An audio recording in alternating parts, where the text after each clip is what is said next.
Hello everyone. इथं आपण गोल्डमध्ये एक बाईंगची पोझिशन घेतलेली आहे.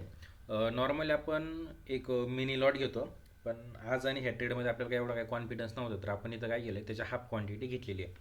आणि इथे तुम्ही बघू शकता ऑलरेडी आपला ट्रेड इथं ॲक्टिव्ह आहे.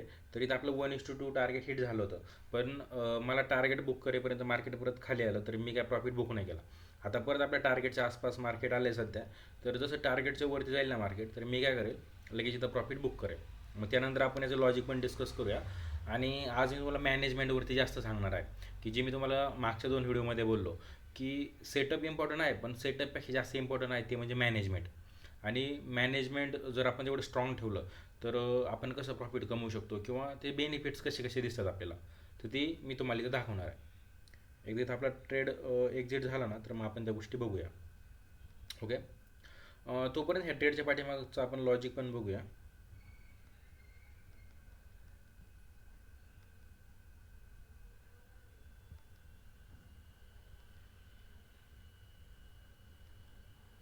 ओके. तर इथे बघा,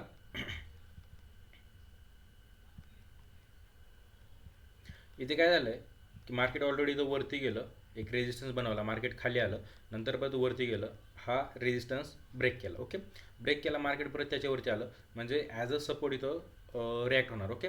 ॲज अ सपोर्ट म्हणून हा रेजिस्टन्स काम करणार. तर मी काय केलं होतं, इथं पण एक पोझिशन घेतली होती, एक म्हणजे आज थोडे मी रिस्की ट्रेड घेतलेत. रिस्की ट्रेड घेतल्यामुळे आपण जसं एक म्हणजे मिनी लॉट घेतो आपण, तर त्याच्या हाफच क्वांटिटी ठेवली मी, की आपण रिस्क ट्रेड आज घेतली म्हणून. ओके. तर मी ह्या ठिकाणी एक ट्रेड घेतला होता, पण तिथं एल हिट झाला. नंतर मग काय झालं, की इथं मार्केट आलं खाली, ह्या रेजिस्टन्स झोनवरती आलं, इथं सपोर्ट घेतला, आणि इथं ग्रीन कलरची कॅन्डल बनली, आणि इथं ब्रेक केलं की मी काय केलं, इथं परत पोझिशन ॲड केली. ओके. त्याचा एल इथं ठेवला, आणि 1:2 टार्गेट इथं वरती ठेवली, जे की आपल्याला भेटलं होतं, पण आपल्याला बुक नाही करता आलं. परत मार्केट खाली पडलं, आता परत वरती चाललं आहे, तर बघूया आपल्या टार्गेटच्या आसपास गेलं की आपण त्याला बुक करूया.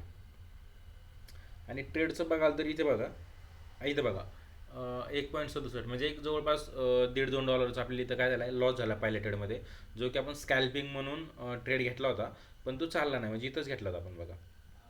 ह्या ठिकाणी इथं आपण ट्रेड ॲक्टिव्ह केला होता, आणि छोटा एस एल ठेवला होता. इथून मार्केट खाली पडलं, आपले एस एल हिट झाला, मग परत मी नंतर इथं परत ट्रेड एक ॲक्टिव्ह केला. ओके. बघू इथे टार्गेट. ओके, चला आपलं टार्गेट डन झाले. चला एक $10 आसपास. ओके. इथं टार्गेटला टच झालं, तर मी काय केलं, प्रॉफिट बुक केला. ओके. चला वरती जाऊ शकतं मार्केट आणखी. तर आपण मॅनेजमेंटबद्दल बोलत होतो, तर तुम्हाला याच्यामध्ये गोष्टी दिसत असतील बघा. हे इथून $11 हे कालचं प्रॉफिट आहे. आज बघा, म्हणजे काल रात्री मी एक ट्रेड टाकला होता. ओके. इथं बघा, मिनी लॉट घेतला होता, तिथं आपल्याला $42 प्रॉफिट झाला. रात्री टाकला होता तो ट्रेड, आणि मी सकाळी बुक केला प्रॉफिट, त्याच्याबद्दल पण आपण डिस्कशन करूया. इथं बघा, आता $42 प्रॉफिट झाला आहे, नंतर $1.18 प्रॉफिट झाला आहे, जे की इथं म्हणजे प्रॉफिटमध्ये ट्रेड गेला होता, पण नंतर परत ब्रेक इव्हन आलं मार्केट, तर मी याला इथं बुक केलं. इथं पण आपण मिनी लॉट घेतलेला बघा. म्हणजे आपण जेवढं मिनी लॉट घेतो त्याची हाफ क्वांटिटी घेतलेली इथं. ओके. कारण आपल्याला इथं कॉन्फिडन्स नव्हता. सेम नंतर इथं बघा सगळी, इथं आपण हाफच क्वांटिटी घेतलेली. तर त्यानंतर बघा, इथं जवळपास $1 लॉस झाला, इथं $2 झाला आहे, इथं एक $2.25 लॉस, सॉरी $2.25 लॉस झाला आहे, इथं $16 प्रॉफिट झाला आहे, इथे एक $1.5-2 आसपास लॉस झाला आहे, आणि इथं आपल्याला $10 प्रॉफिट झाला आहे. म्हणजे जर तुम्ही बघत असाल तर 1, 2, 3, 4, 5, 6, 7 आणि 8 आपले ट्रेड झाले. 8 ट्रेडमधले प्रॉफिटला किती गेले, हे 2 आणि हे 2. ओके. 4 ट्रेड प्रॉफिटला गेले, आणि 4 ट्रेड लॉसला गेले. तर तरी पण आपण इथं खूप चांगल्या प्रकारे प्रॉफिट कमवला आहे. ओके. इथं आपण छोटा छोटा लॉस घेतला. काय केलं आपण इथं, छोटा छोटा लॉस घेतला. तर मी तुम्हाला ते सांगतोय, की मॅनेजमेंट म्हणजे काय असतंय, की आपण जेव्हा ट्रेड घेतो ना, ट्रेड घेतल्यानंतर स्टॉप लॉस लावणं स्ट्रिक्टली गरजेचं आहे, आणि त्या स्टॉप लॉसच्या अगेन्स्ट मिनिमम 1:2 टार्गेट घेणं गरजेचं आहे, जसं की आता आपण इथं 1:2 टार्गेट घेतलं आहे. ओके. आता मी काय केलं आहे, आता आज काही माझ्याकडून रॅन्डम ट्रेड पण झालेले. ओके. रॅन्डम ट्रेड पण झालेले, त्यामुळे मी काय केलं आज, म्हणजे क्वांटिटी थोडी कमी ठेवलेली. जसं आपण मिनी लॉट घेतो त्याची हाफ क्वांटिटी घेतलेली. जसं मला आत्ता मी लॉजिक सांगितलं, की इथं हा झोन बनलेला. ओके. इथं आपण काय केलं, पहिला ट्रेड घेतला होता, इथं छोटासा सेल हिट झाला. ओके. नंतर आपण इथं परत ट्रेड घेतला, आणि इथं एक चांगला प्रॉफिट आपण बुक केला. ओके. आता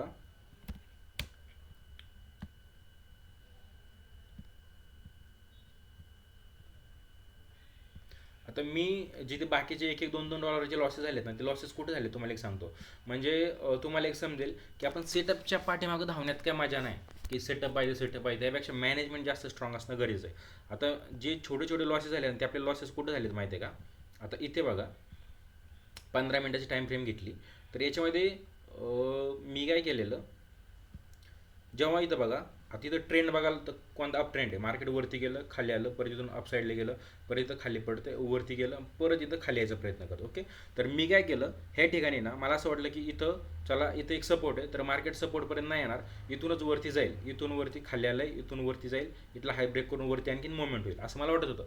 मग मी काय केलं, इथं बाईंगची पोझिशन केली, गोल्ड बाय केलं, पण मला एवढं कॉन्फिडन्स नव्हतं, त्यामुळे मी काय केलं, जेवढा पण मिनी लॉट घेतो त्याची हाफ क्वांटिटी घेतली. ओके, मी ते ट्रेड घेतला. नंतर काय झालं, मार्केट माझ्या अपोजिट डायरेक्शनला गेलं, मी एक छोटासा लॉस घेतला. नंतर परत मार्केट इथं आलं, इथं मी 2-3 ट्रेड घेतले, त्याच्यामध्ये पण एस एल हिट झाला. ओके, तर ठीक आहे, मी छोटा एस एल बुक केला. नंतर मी इथं परत एक ट्रेड ॲक्टिव्ह केला होता आणि इथून वरती गेलं मार्केट, तर मला एवढ्यामध्ये ना एक चांगला प्रॉफिट भेटला, जो की इथे बघू शकतो तुम्ही, की इथे बघा हा $16, हा $16 आपल्या तिथं प्रॉफिट झाला, हा $16 आणि आत्ता हा $10 प्रॉफिट झाला. आपण छोटे छोटे एस एल कुठे कोणते घेतले तिथं, हे बघा $2, $1, हा जवळपास $1, हे आपण तिथं लॉसेस घेतले. ओके, तर ह्या प्रकारे की मॅनेजमेंट म्हणजेच काय, की आपल्याला काय करायचं, की आपल्या अगेन्स्ट मार्केट जायचं, आपल्याला एस एल घ्यायचा आहे, बिंदास स्टॉप लॉस हिट होऊ द्या. पण ज्यावेळेस तुम्हाला टार्गेट घ्यायचं तर चांगलं टार्गेट घ्या, मोठे टार्गेट घ्या, जेवढे स्टॉप लॉस आहेत त्याच्या कमीत कमी 2 पट टार्गेट घेतलंच पाहिजे, तेव्हा तुम्ही मार्केटमध्ये सर्वाईव्ह करू शकता. ओके, तर याच्यामधून तुम्हाला शिकायला भेटत असेल. आणि तेव्हा मी काय करतो, की जे मी ट्रेड घेतो ना ते तुम्हाला दाखवतो डायरेक्ट, की मी किती लॉस घेतला, किती प्रॉफिट घेतला किंवा कसं घेतलं आहे. त्यावेळी मी सेटअप जास्त डिस्कस नाही करत आहे, सध्या सेटअपच्या गोष्टी जास्त डिस्कसच करत नाही, फक्त तुम्हाला मॅनेजमेंट दाखवते की माझं मॅनेजमेंट कसं आहे आणि ते किती इम्पॉर्टंट आहे. ओके, तिथं मी 3-4 ट्रेड लॉसला गेलो तरी पण मी प्रॉफिटमध्ये. ओके, आणखीन एक बघूया आपण, जो रात्री मी ट्रेड टाकला होता ना, एक पोझिशनल ट्रेड घेतला होता, पण त्याला मी मॉर्निंगलाच एक्झिट केलेलं. तर मी ह्या ठिकाणी तो ट्रेड घेतला होता, ह्या ठिकाणी इथं ट्रेड घेतला होता. आता त्याचं कारण काय, आपण 4 आवरमध्ये शिफ्ट होऊया.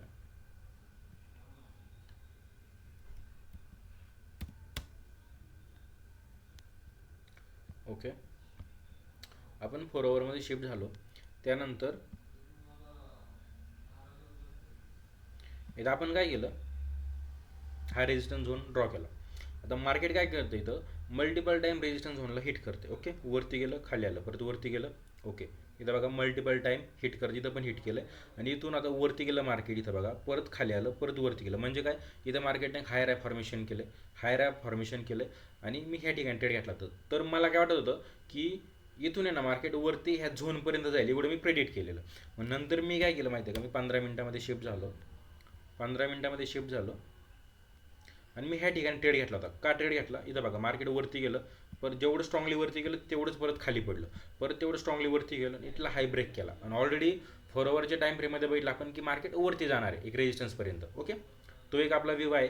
त्यानंतर 15 मिनटामध्ये बघितलं की इथला हाय ब्रेक झाला आहे, म्हणजे मार्केट जो अपसाईडला आहे, परत मार्केट इथं खाली आलं, इथं डोजी कॅन्डल बनली बघा, डोजी कॅन्डल बनली आणि मार्केट अपसाईडला जाण्याचा प्रयत्न करतं. मग जसं इथं एक छोटासा हाय बनला, हा हाय ब्रेक झाला, मी काय केलं इथं ट्रेडला ॲक्टिव्ह केलं. ओके, इथं एस एल ठेवला, इथे मी काय केलं एस एल ठेवला आणि फक्त एस एल लावला होता, याच्यामध्ये टार्गेट सेट नव्हतं केलं, कारण मला काय वाटलेलं की सकाळी एक 7:30-8 वाजेपर्यंत मार्केट ह्या लेवलला पोहोचेल. ओके, आणि मी प्रॉफिट बुक करेल, पण तसं काय झालं नाही. ओके, तसं काय झालं नाही. तर मी जेव्हा सकाळी मार्केट बघितलं उठल्यानंतर, तर मी बघितलं की मार्केट इथपर्यंत आलं होतं वरती आणि वरती परत इथं खाली आलं होतं, रिट्रेस झालं होतं परत. तर मग माझं एक्सपेक्टेशन असं होतं की मार्केटने 8-9 वाजेपर्यंतच ही लेवल क्रॉस करायला पाहिजे, की हे लेवलपर्यंत जायला पाहिजे, पण नव्हतं गेलं. तर मग मी काय केलं, इथं प्रॉफिट तो बुक केला, जो की आपल्याला किती $42 प्रॉफिट झालेला आहे. इथे बघा $42 इथं प्रॉफिट झाला आहे. आणि इथं बघा टाईम वगैरे हा आपण काल घेतलेला आहे 10 तारखेला, या 11 तारखेचे, इथे टाईम वगैरे बघू शकता. ओके, तर यातून मला फक्त तुम्हाला एवढं सांगायचं आहे, मी ह्या गोष्टी याच्यासाठी दाखवतोय की यातून मॅनेजमेंट किती इम्पॉर्टंट आहे, की मॅनेजमेंटच्या बेसवरती आपण पैसे कमवू शकतो. जर आपल्याकडे सेटअप असेल 100% ॲक्युरसीचा किंवा 99% ॲक्युरसीचा सेटअप आहे, आपण त्यामध्ये पैसे कमवू शकत नाही जर आपण प्रॉफिट छोटे घेतोय तर.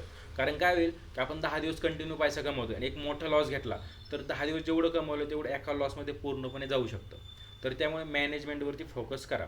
आणि येणारे काही व्हिडिओ मॅनेजमेंटवरतीच असतील, आणखीन थोडे प्रॉपर व्हिडिओ बनवेल मी मॅनेजमेंटवरती. नंतर मग आपण सेटअप वगैरे बाकीच्या गोष्टी बघूया. तर चालेल, आपण नेक्स्ट व्हिडिओमध्ये भेटूया आणि अशाच आपण इम्पॉर्टंट गोष्टी बघूया.